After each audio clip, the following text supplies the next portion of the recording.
जय श्री राम दोस्तों। आज जो कविता मैं आपके समक्ष प्रस्तुत करने वाला हूँ वह आधारित है भारत के अप्रतिम स्वतंत्रता संग्रामी वीर विनायक दामोदर सावरकर पर। दोस्तों, सावरकर यह नाम मन में आते ही एक ऐसे व्यक्तित्व की छवि उभरती है जिसमें वीरता, धैर्य, देश प्रेम, राष्ट्रीयता, लेखक, कवित्व, चिंतक, उपन्यासकार और भी न जाने कितनी उपमाओं का समावेश हो सकता है। वे किसी परिचय के मोहताज नहीं, और यदि उन्हें अभिनव भारत के क्रांतिकारियों के भीष्म पितामह की संज्ञा दी जाए तो वह भी कम होगा, क्योंकि उन्होंने जिस सरसैया पर शयन किया था वह किसी अधर्म के कारण नहीं अपितु राष्ट्र धर्म का पालन करने के हेतु उन्हें सरसज्जा मिली थी, काला पानी मिली थी। वे आने वाले समय में अनेकों क्रांतिकारियों के पथ प्रदर्शक और प्रेरणा स्रोत बने। कुछ चरखों के चमचे उन पर आरोप लगाते हैं कि उन्होंने सजा से बचने के लिए अंग्रेजों को प्रार्थना पत्र लिखा था। तो हाँ, लिखा तो था, लेकिन काला पानी की सजा काट रहे अन्य क्रांतिकारियों के सपक्ष में लिखा था। यह कविता का मंच है, अन्यथा मैं वह पत्र भी जरूर प्रस्तुत करता। जो व्यक्ति दो काला पानी की सजा काट चुका हो, जो उफनते हुए महासागर में कूदने की क्षमता रखता हो, जिसने अंग्रेजी सरकार के नाक में नकेल डाल रखी हो, जिसने बचपन में ही म्लेच्छ गुंडों को भगाकर वीर की उपाधि प्राप्त की, वह डर जाता तो अनर्थ हो जाता।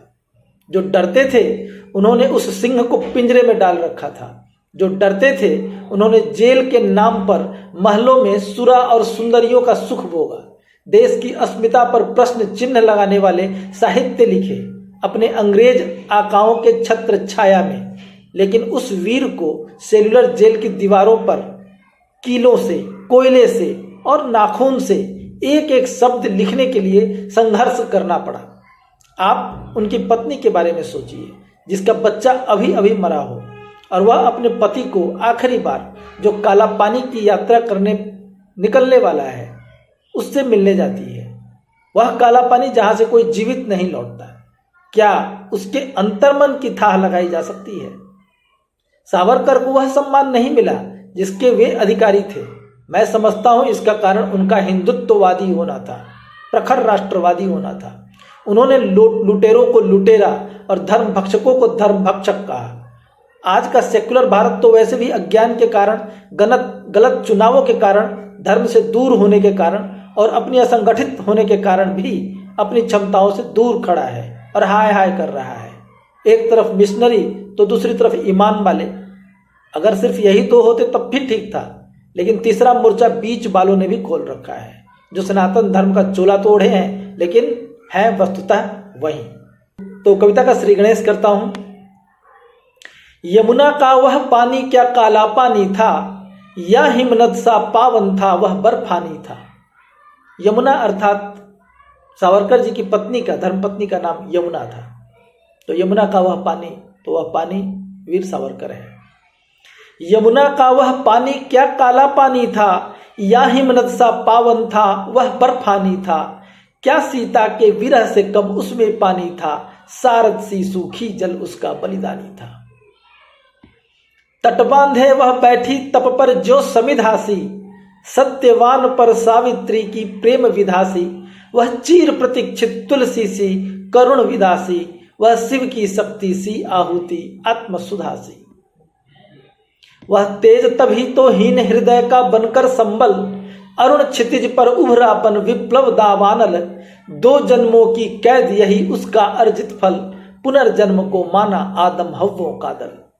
जब वीर सावरकर को 2 जन्मों की काला पानी की सजा मिली तब सावरकर ने कहा था कि चलो अब ये, अर्थात जो हमें काफिर कहते हैं, जो क्रिश्चियन हैं, अब इन्होंने भी पुनर्जन्म के सिद्धांत पर विश्वास कर लिया, अन्यथा ये 2 जन्मों की सजा क्यों देते। तो अब हम पहुंचते हैं उस सेलुलर जेल में जहां पर सावरकर जी रहते हैं। कहते हैं कि वीर सावरकर ने सेलुलर जेल में 6000 से ज्यादा कविताओं की रचना की थी, और इन कविताओं की रचना के हेतु उन्हें कागज मुहैया थे, न कागज थे उनको दिया गया था, न कलम दी गई थी। और न उसके लिए समय ही दिया गया था।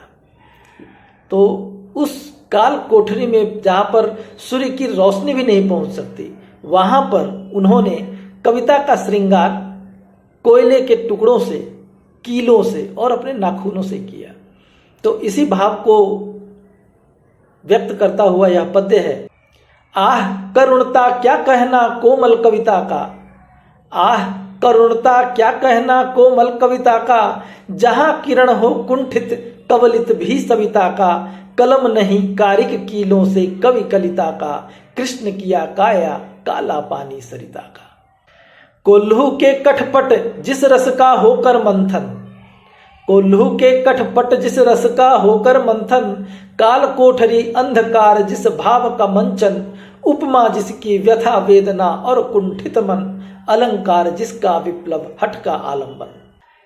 तो इसका भाव यह है दोस्तों कि जिस कविता का रस कोल्हू के पटों में, कोल्हू के दो पाटों के बीच में पेरा गया था, जिस कविता का भाव काल कोठरी के अंधकार में जिस भाव का सर्जन हुआ था, जिस कविता की उपमाएं बस व्यथाएं हैं, दर्द है, वेदना है और कुंठा है, और जिसका अलंकार विप्लव का, क्रांति का हठ है, तो वह कविता जो थी वो ऐसी ही थी।